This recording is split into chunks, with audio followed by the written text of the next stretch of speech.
Hi guys, in my shed today on my own, so no cameraman. I'm sitting on a Piaggio Zip. It's not going to light your world on fire. 32 mile an hour, little 50cc 2T. With a front headlight though.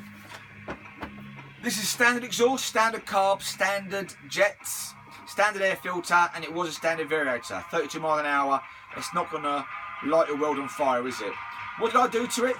Well, I didn't change exhaust a bit, variator. I've said about this variator several times.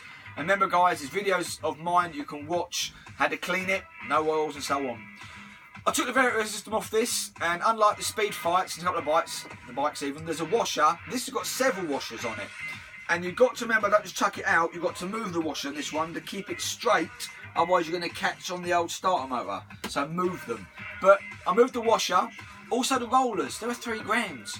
Great pull away, but you're not going to do much else really, do you know? So I've combied them like I've said before, but 6 to 7 grams in any variator is a good, really good. Belt was a bit crappy, so I changed the belt. Took her out on the road, 40 mile an hour. That's an 8 mile an hour jump for 7 quid. That is brilliant.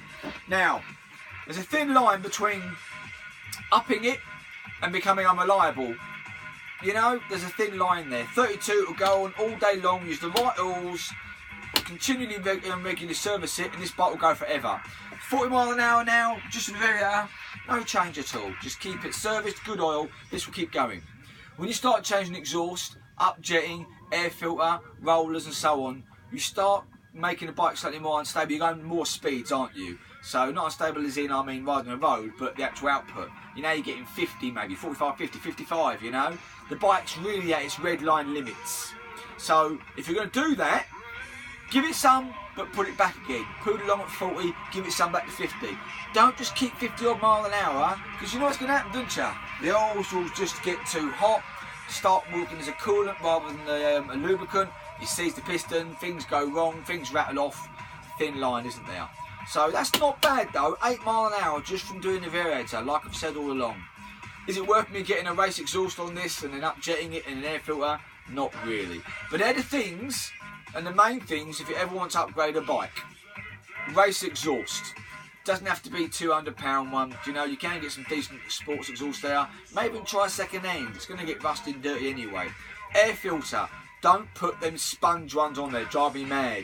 In this weather now in November, they're sucking moisture. If you ever kicking it, not getting it going. And there's a thin line once you get these moistures there, and the air filters, it's the air petromix as well.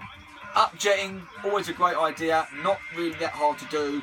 Go up in 4s, guys. So 54 on a carburettor, go to 56, 58. You know, go up 2 4s, make it happy. Don't jump to a 72, because all you're going to do is cause yourself problems.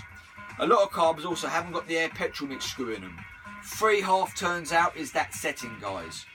So you put a nice sports exhaust on there, get a bit more out now, so you need more in. So you have to upjet it and the air filter. I always go for a sports. You've got Molossi and all the old Polini and all the sensible names. Stage 6, start getting a bit more money. Again, you have to weigh up, you know, £8, 20 quid.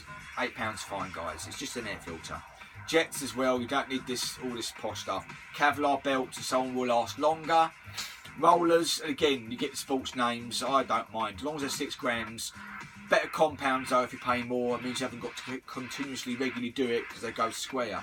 Same as all the other little bits and bobs. Clutch, don't really have to touch it, to be honest with you. Piston, once it goes, get a quality piston in there. You often don't have to change the head anyway, so look at the kits. Water cooled, air cooled, different sorts of jobs. But I digress. If you want to make your bike go faster, exhaust, carburetor upjet it. Don't necessarily have to change the carburetor, and I find a lot of cheap off the market ones cause more hassle than they're worth. So upjet it, change the inside of the filter and change the rollers. They're the 4 things that will make your bike go faster and you'll be happier. The last one, Speed Fight 3s, I've got a few videos, I don't like them, and the 4s as well. They can be CDI restricted, some other bikes can be as well. You can do all the things, you'll get to 30 mile an hour, 32, 34 faster, not a lot else. And again, this is for 4Ts. It's different, okay? 2Ts I'm talking about. 4Ts are different. You can change exhaust, just get a bit deeper tone out of it. And actually, in some cases, like CBRs, you get this big exhaust, lovely sound. They actually go slower. You know, I did that CBR, this big Venom race exhaust. Ah, sounds great. Not the speed. Upjetted it as well, didn't do an awful lot. Okay, so I'm talking about 2Ts there to get me a little bit faster. Guys, like, subscribe, check out my other videos. They'll be linked round here. I'll do another little one on this because I haven't really shown this today. This came into my head, and I'll show you about the variator system as well, and that'll be uploaded next. Alright guys, take care of yourselves on the road. Ta-da.